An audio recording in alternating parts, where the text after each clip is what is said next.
When he kissed me under the cherry trees, I thought it was love. The wind was soft.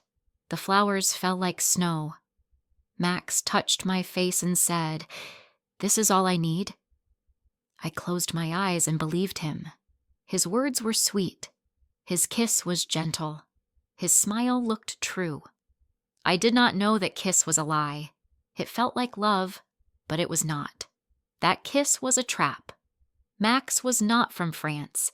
He came from another country far away. I met him in Colmar, my hometown. Colmar is quiet, colorful, and full of flowers. I work at a small garden shop near the river. That day, Max came in and asked for a plant that smells sweet. I gave him a small pot of lavender. He smiled and said, "I want this for my new room." "I want to feel at home."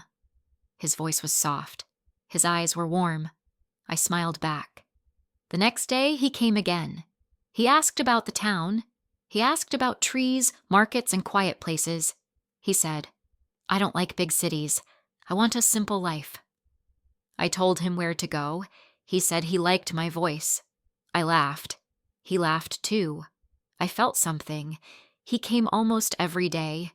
Sometimes he brought coffee, sometimes just a smile. I liked being around him. He made me feel seen. If you like real stories like this, tell me in the comments. And if you want to hear more, you can subscribe and listen again next time. We started walking together. We went to the river, the forest, and the market. He told me about his past. He said he used to live in a busy place, but he didn't feel happy. He wanted to change. He wanted peace. He said, "I love nature. I love quiet. I love this town." I believed him. He looked like he meant every word. One day he brought a basket with food. We sat under a tree and ate cheese, bread, and fruit. He said, "This is perfect. You, me, and nature." Then he kissed me. It was soft, slow. My heart beat fast. I looked at him and smiled. That kiss made me feel special. It felt like the start of love. I didn't know it was the start of a plan. Max told me he wanted to stay in France. He said he was learning French. He asked for my help. I said yes. I helped him understand signs and letters. I helped him speak with people. I showed him how to take the bus and where to buy food. I was happy to help. He said I made his life better. He told me he was looking for a job. He said it was hard. He wanted to work with flowers or in a park. I believed him. He said, "France feels like my true home." He often looked at my passport on the table. He asked me, "Do you think love needs marriage?" I laughed and said, "Sometimes yes." He smiled and said, "I would marry someone who feels like home." I thought he meant me. I didn't see the signs. He talked about staying in France a lot. He said, "Without papers, it's hard." I said, "You will find a way." One day he told me, "If I marry someone from here, I can stay." I thought it was just a thought. I didn't know it was a plan. A real plan. Max asked me to come with him to a meeting. He said it was for people new to France. He said he needed someone to speak for him. I said yes. I wanted to help. At the office, he held my hand. He looked at me with kind eyes. He said, "I am in love. I live here. I have a real life." The woman at the desk smiled. She gave him a paper. He smiled too. But something felt wrong. He looked at the paper like it was gold.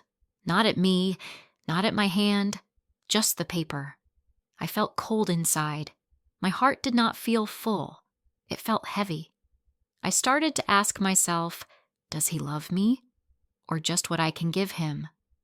That was the day I started to see the truth. That kiss under the trees was not love. It was a trick. He wanted something, and I gave it to him without knowing. After that day at the office, something inside me began to change. I wanted to be happy. I wanted to trust Max, but I couldn't stop thinking about the way he looked at that paper. It was a look I had never seen before. He held my hand, but his eyes were on that paper the whole time. It didn't feel like love. It felt like a goal, like he had finished something important and I was just part of the process. I didn't want to believe that, but the feeling stayed with me, even when he smiled. Even when he kissed me again later that night. He started to talk more about his future in France. He said, "I feel more free here. I sleep better. I think better. Maybe I can start something now." I asked him, "Start what?" He looked away and said, "A better life?" I nodded, but my heart was tight. I wanted to ask him, "And what about me? Am I part of that better life?" But I didn't. I just smiled and listened, like I always did. I told myself I was being silly, that I was overthinking everything. But something deep inside me was not at peace. Weeks passed, and Max grew more confident. He met more people. He found a small job at a cafe. He started taking short French classes. He bought a jacket that made him look more local. He walked the streets like he had always lived here. People in the town started saying, "Oh, you're the guy with Ella, right? She's helping you settle here." Every time I heard that, I smiled politely, but inside, the words felt sharp. Was I only someone who helped him settle? Was I just a bridge he needed to cross? One night we were walking by the river. It was quiet and cold. The water looked dark, and the sky was full of stars. He held my hand and said, "You saved me, Ella. I had no one here, but you gave me everything. I wanted to feel happy. Those words should have made me feel loved, but instead they made me feel small, because I didn't want to be someone who saved him. I wanted to be someone he loved without needing anything from me. Just love. Just me." The real change came one morning when I visited the cafe where he worked.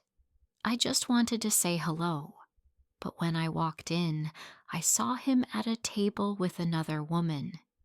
She was older than me, dressed well, and holding a folder full of papers.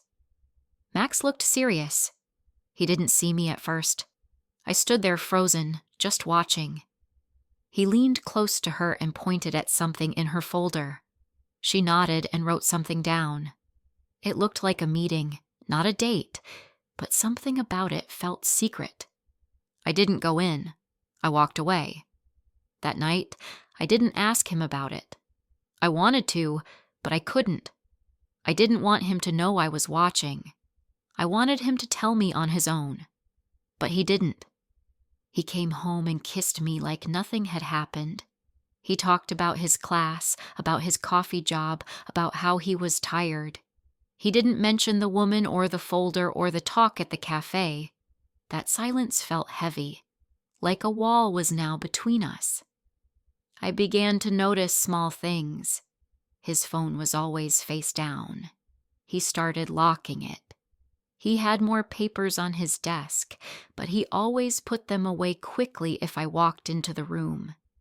He had meetings in town he didn't explain, and when I asked simple questions, his answers were short. "Just a small thing," he'd say. "Nothing important." But it felt important. I knew it was. Then one day, I opened a drawer to get some string for the garden. Inside, I found an envelope. It had his name on it. I don't know why, but I opened it. It was a letter from a lawyer. A letter about marriage papers. My name was on it too. I didn't understand everything, but I saw enough. It said he had applied for something using my name. I stood there for a long time, just holding the letter. My hands were cold. My heart beat fast. I felt sick. When he came home that night, I didn't smile. I didn't cook. I sat at the table with the letter in front of me. He saw it and stopped. He didn't speak. For the first time, Max looked scared. I looked at him and asked, "What is this?" He didn't answer. I asked again, louder this time. He sat down, took a breath, and said, "It's just for my file. It doesn't mean anything." But I knew that was a lie. I asked him, "Did you come here for me? Or for this paper?" He said, "Both." That word broke me. I didn't cry. I didn't shout. I just looked at him and said, "I gave you my heart. You gave me lies." He tried to hold my hand, but I moved away. I told him to leave. He didn't fight. He picked up his bag and walked out. And just like that, it was over. But the pain didn't leave. It stayed with me. That kiss under the trees felt far away now. It was no longer sweet. It was cold and full of lies. I had loved a dream, but he had only loved the papers. After Max left, the house felt too quiet. The garden didn't smell the same. The flowers looked sad, like they missed something too. I tried to go back to my normal days, but everything had changed. I still opened the shop each morning. I still made tea. I still smiled at customers. But inside, I was cold. I didn't understand how someone could sit so close to me, kiss me, hold me, and still plan to use me like that. Every part of our story began to feel fake. I looked at the places we had walked together and felt nothing but pain. The river was just water now. The cherry trees were just trees. My friends asked me what happened. I didn't tell them everything. I just said, it didn't work out. I didn't want to talk about it. Not yet. Not when it still felt fresh. I didn't want people to look at me like I was weak or stupid. I already felt both. I had trusted too fast. I had given too much. He saw my kindness, and he used it. He turned my heart into a way out of his problems. I kept asking myself, did he ever care about me? Even a little? I didn't know the answer, and that made it worse. Some nights I couldn't sleep. I would lie in bed and remember the sound of his voice. I would think about the way he smiled when he held the paper at the town office. That image stayed in my mind, sharp and clear. It hurt more than the goodbye. He had planned this, maybe from the start. I began to wonder if anything he said was true. Did he really love nature? Did he really love this town? Or did he just say all the right words to make me open my door and let him in? I felt lost inside my own memories. I couldn't tell what was real anymore. One evening I saw him again. I was walking home from work when I noticed him across the street. He was with someone, a woman. Not the same one from the cafe. This one looked young, maybe even younger than me. They were laughing. Max looked happy, free. He didn't see me. Or maybe he did and just looked away. I stood there for a moment, frozen. Then I walked faster. I felt the tears start to rise, but I didn't let them fall. I told myself, you're done crying for him. But it was hard. It was always hard. The next day I went to the town office. I wanted answers. I asked the woman at the front desk if my name was still being used in Max's file. She looked up my name and said, "Yes, you're listed as a relationship witness." I asked how to remove it. She gave me a form to fill out. I signed it with a shaky hand. I asked, "Will this change anything for him?" She said, "Maybe. It depends on his other documents." I left the office feeling lighter. I had taken the first step to fix what he broke. In the weeks that followed, I focused on myself. I cleaned my home from top to bottom. I gave away the blanket he left behind. I threw out the coffee cup he used every morning. I even moved the furniture in the living room. I needed a new view, a fresh start. I began to spend more time with my neighbors. I went for long walks alone and listened to the birds again. At first, everything reminded me of him, but slowly those memories began to fade. The trees were just trees again. The air felt clean, not heavy. One morning, a customer came into the shop. She was new in town and wanted help with her garden. Her name was Sophia. She had a warm smile and kind eyes. We started talking, and soon she came every week. We planted flowers together in her yard. We talked about music, family, and books. I didn't tell her about Max right away. I didn't want to talk about him anymore. He was a wound I was still healing, but being around kind people helped. Sophia made me laugh again, and one day I realized I had gone a whole week without thinking of Max. That felt like a win. Then something unexpected happened. One evening, I got a letter in the mail. It was from Max. My heart jumped when I saw his name. I sat at the kitchen table for a long time before opening it. The letter was short. He said he was sorry. He said he was confused when he came here. He said he did not plan to hurt me, but he also didn't stop himself from doing it. He said, "You were good to me, and I did not deserve it." He didn't ask for anything. He just wrote, "I hope one day you forgive me." I put the letter down and felt something strange. Not sadness, not anger, just quiet.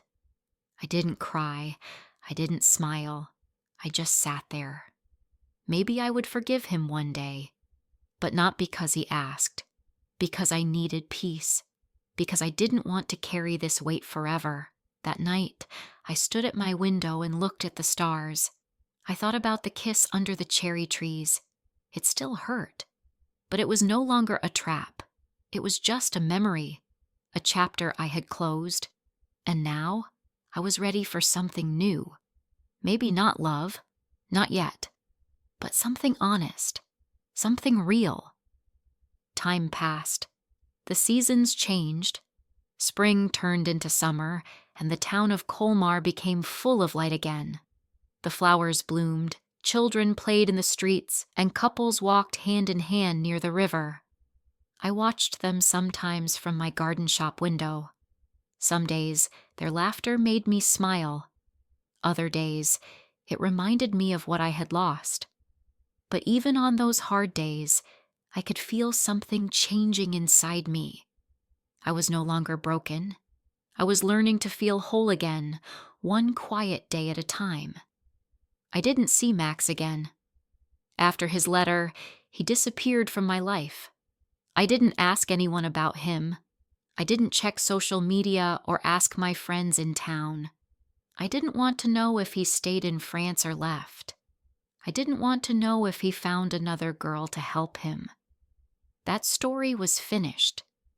He was part of my past, and I was no longer part of his. It took me time to say that with peace, but slowly I began to understand that moving on doesn't mean forgetting. It means remembering without pain. The garden shop became my safe place again. I started going in early and staying a little late. I played soft music and rearranged the flower pots. I talked to the plants like I used to. I watched the light change through the windows. It felt simple. It felt honest. Customers came and went, and I gave them my best smile.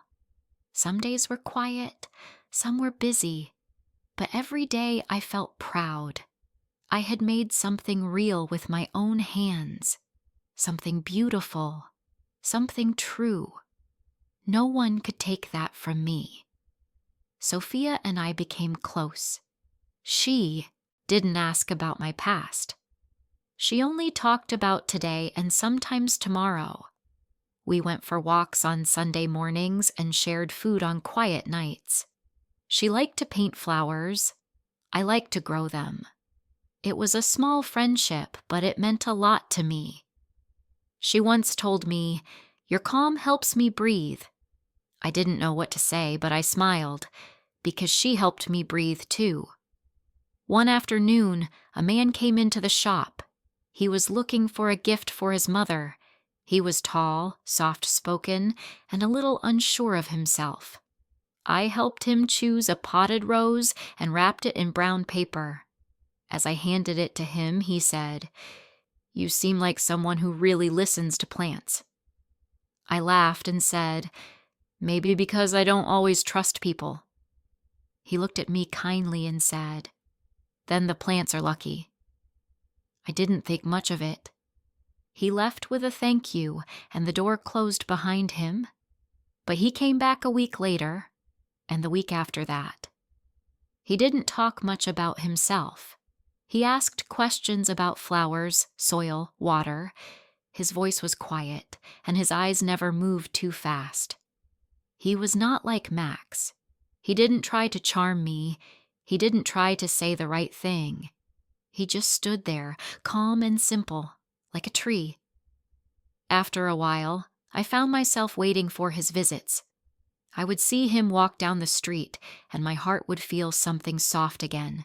Not fear, not excitement, just a warm peace. One day he said, "Can I take you for coffee?" I looked at him and thought of all the things I used to believe. I thought of the kiss under the cherry trees, the lawyer letter, the night Max walked out. I thought of how hard it was to trust again. But I also thought of the mornings in the shop, the walks with Sophia, the sound of water in the river, the feeling of hope that had slowly come back. I nodded and said, "Yes, I'd like that." We sat in a small cafe with wooden chairs and soft music. We talked about work, books, family. He didn't ask about my past. He didn't try to impress me. He just listened.